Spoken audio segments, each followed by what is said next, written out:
Welcome to Drama Club, a weekly meeting for Asian drama enthusiasts. The thought of making this came around with the quarantine and my interest in Asian dramas, specifically Korean and Chinese dramas, and a lack of anyone to talk to.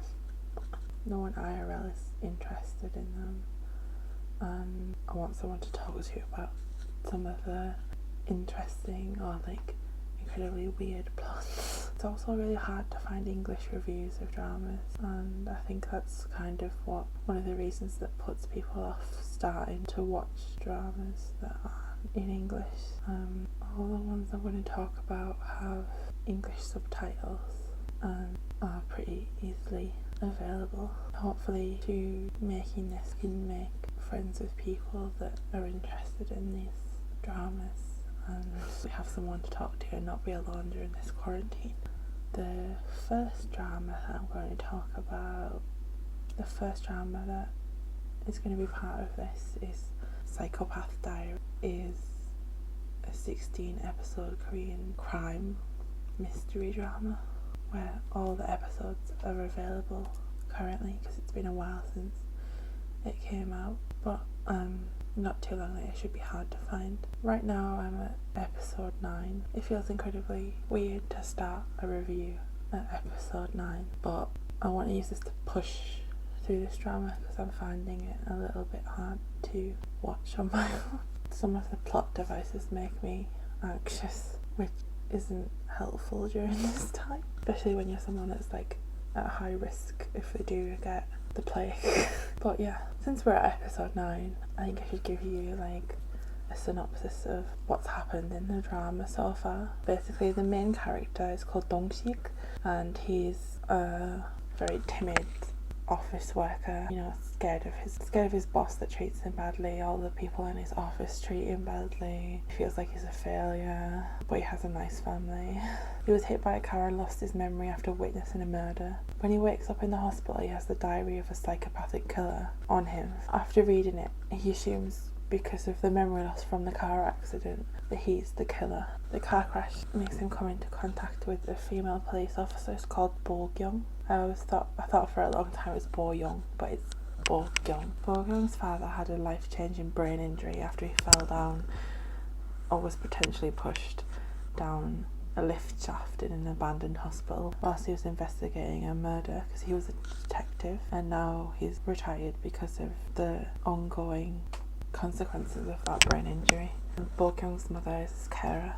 Dong-sik and Bo Kyung go through a series of events that make them come together to solve the serial murder cases, whilst Dong-sik is also trying to gather information on what the police have on him and the murders he thinks he committed. Basically, Bo Kyung thinks that he's trying to help, and he's in there trying to figure out, to deflect the police and to find out what they have on him. Good nature is kind of coming through where he's helping people. We found out that Dong-sik's director at his job, whose name is, I've written it down somewhere, Dong-sik, who works, Dong-sik, I just called him team leader all the way through my notes. 강패 아저씨, Dong-sik Park. This Soinu. Dong-sik's director, Soinu. I forgot where I am. Right, we find out that Dong-sik's director at work, Soinu, is the actual serial killer, and that Dong-sik's new attitude he gets from thinking he's a psychopathic serial killer gives him confidence at work, which brings better results for him than his previous fear did. A copycat killer arises who attempts to kill Dong-sik, but is discovered by both the police and the actual killer, Soinu. And Soinu then goes on to create a scenario in which the copycat dies. We find out the old murder that Bo Kyung's father was investigating 8 years ago might be the first murder of the series.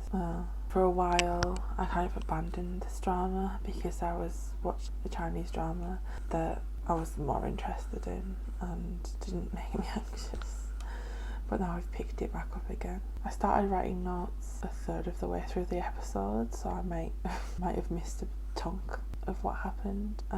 But essentially, my notes start with the office people continue to be bad people to Dong-sik. I don't like any of his co-workers because they've only, even though there are revelations later on in the episode about why people behave the way they have towards him and each other, they only have interest in Dong-sik because of the influence they see him having with the director, So-eun, and they just continue to be bad people to him until they see like how they could get advancement at work by being friendly to him because he's close to the director. And it's just, I don't like it. The director goes to Dong-sik's family restaurant where his family is like excited because they see Dong-sik having, they see him was getting on in his work and finally making progress, and will he be making more money and stuff because he's close to the director. The director is feeling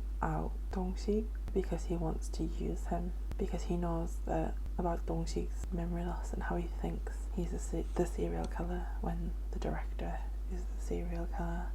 He tells Dong-sik that he knows that he has memory loss, which scares Dong-sik because he's still trying to hide who he thinks he is. But Dong-sik goes on to tell him about the severity and the likelihood of his memory returning, which is apparently 58% that it will come back, which kind of spooks the director from his plans a little. Anyway, the director talks about the diary, and at this point I'm like, oh, he's going to make Dong-sik take the fall if this goes badly, and then he can escape from what he's done. Dong-sik goes off to the loo, and when he comes out, his family's waiting outside the door and telling him about how they're proud they are.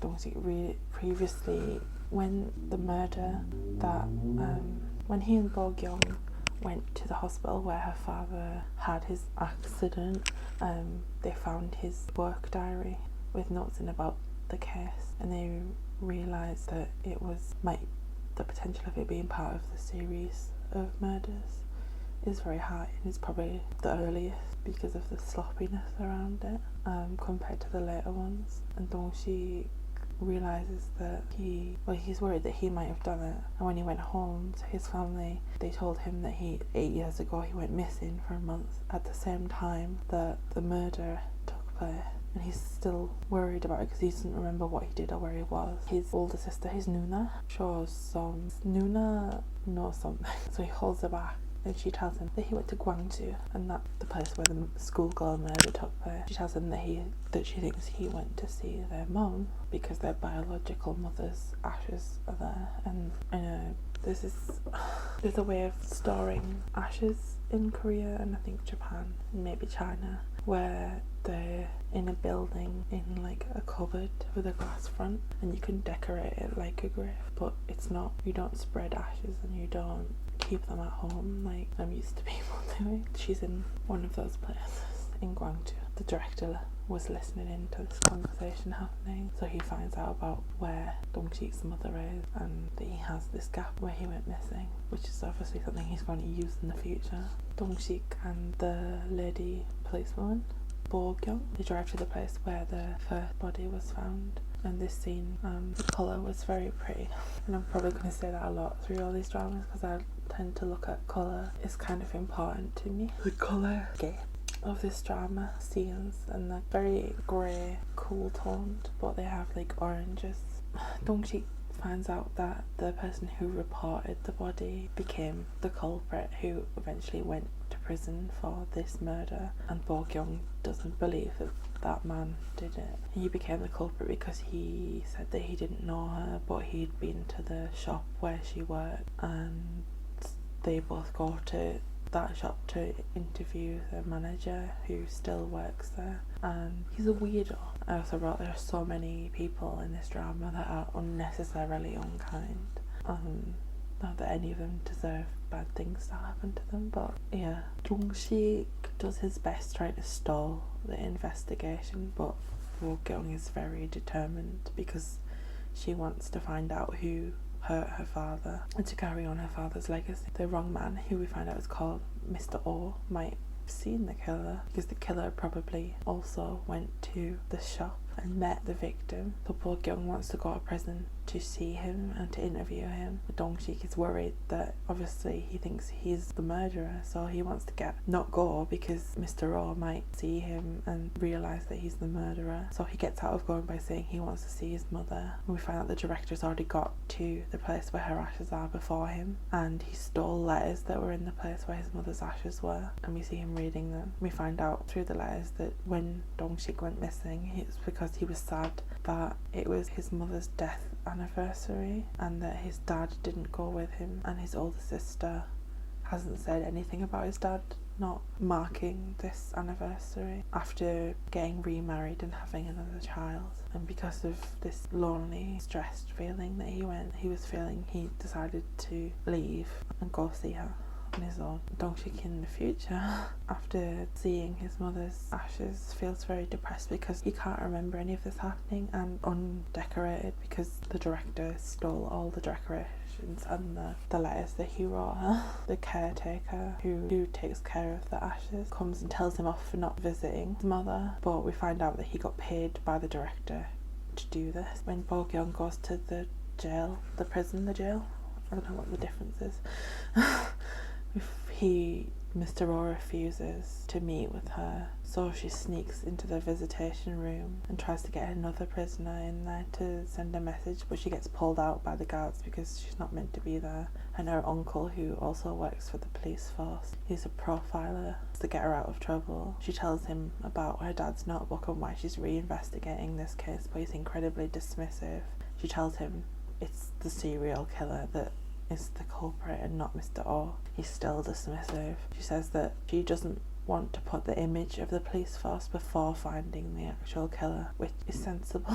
We see that her uncle has become jaded by the atmosphere within the police force, and she's contrasted against that by still being new and driven. And she warns him that the new killer that was missed then, has become serial killer that is returned now, which is going to be harder to deal with and harder to find and harder to capture and harder to prosecute. He warns her that her actions are putting her in danger, but more in danger from the police than the killer. Tells him that he's either too arrogant with his profile that he did, or he's completely wrong, and asks him, what side are you on? He tries to visit her father, who's in hospital and being controlled by the director, who is using his fear of something bad happening to Bo Kyung, because her father recognises Soinu as the man who tried to kill him in the hospital.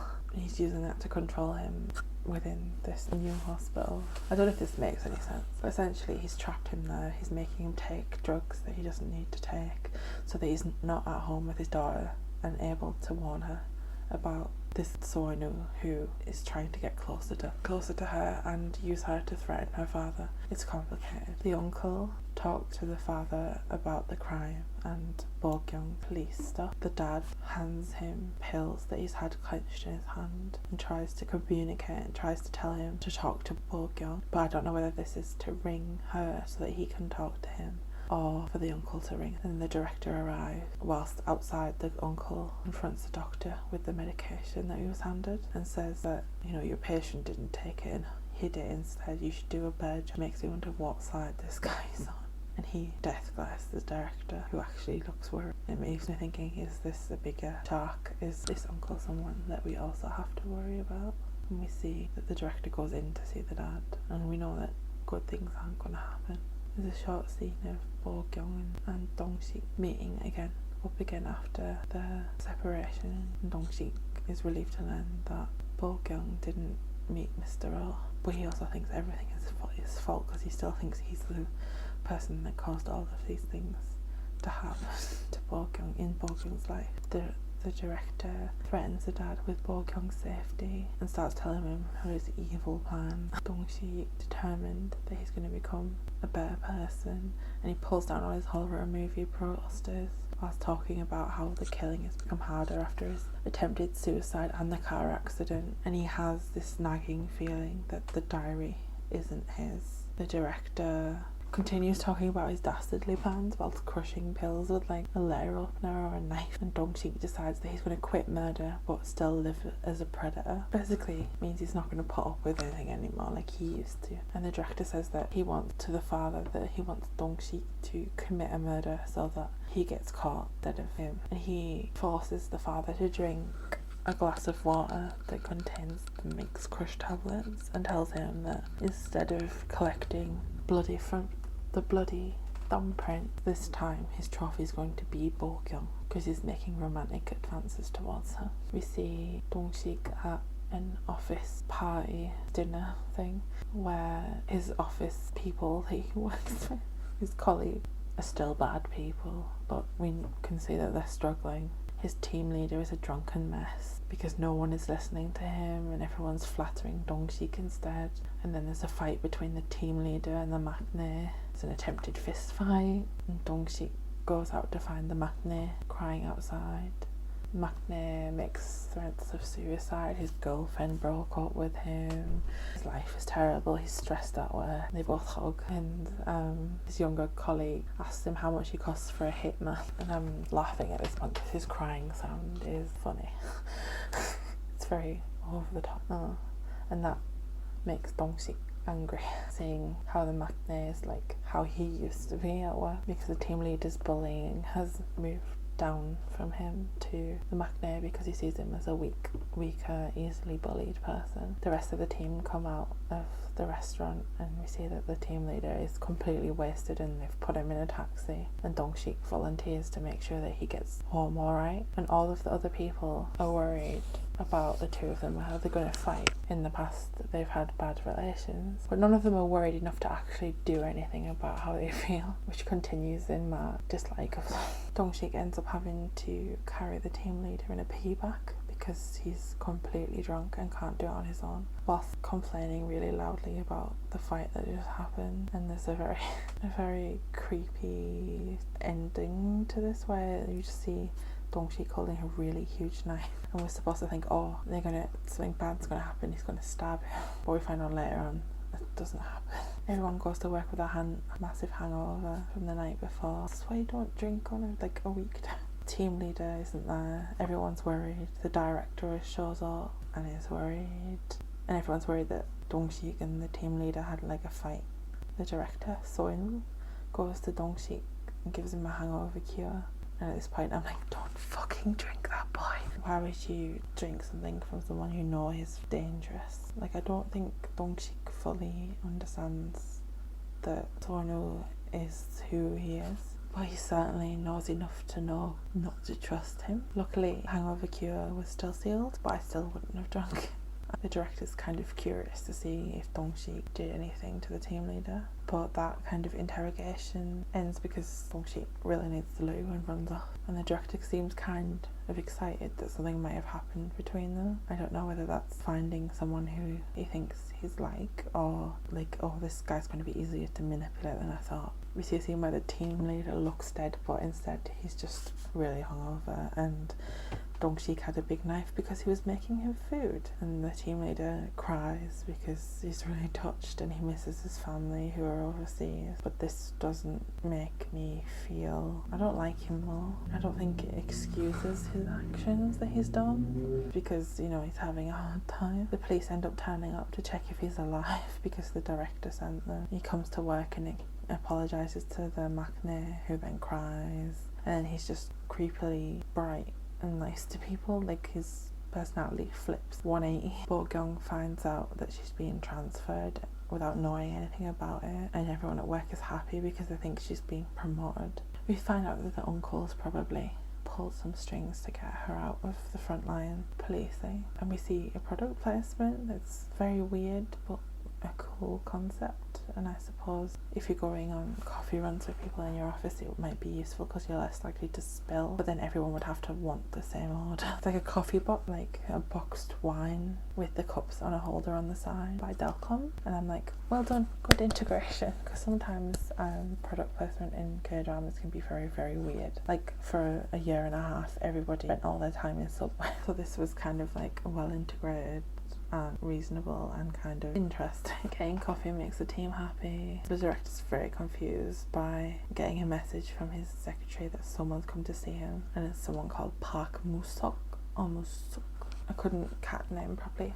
I think it's Musok, who we find out once he gets to his office that Park Musok is an ajushi gangster looking guy that's arrived and is sat in his office, and it's very obvious that there's some kind of beef between them and that there's a potential of harm to the director because he's looking worried, which is not something we see very often. Maybe this guy knows too much about him, or is too strong for him to take down a larger shark again, maybe. Apparently they had a promise between each other that they weren't going to meet again, and this guy is very relaxed and is just sat there like, why aren't you giving me tea? And we find out that he is the guy that has the photograph of the director when he took his gun out of his car on the motorway at night, the night that the man who was the copycat murderer died. And he's using his knowledge of this, like, I know you're the serial killer, and that he wants to blackmail him and get money from. Find out that Park Musok used to be a police officer, but he was kicked out for taking bribe, and that they've met often in the past. And they set up a new meeting where Park Musok will hand over the originals in a place that they've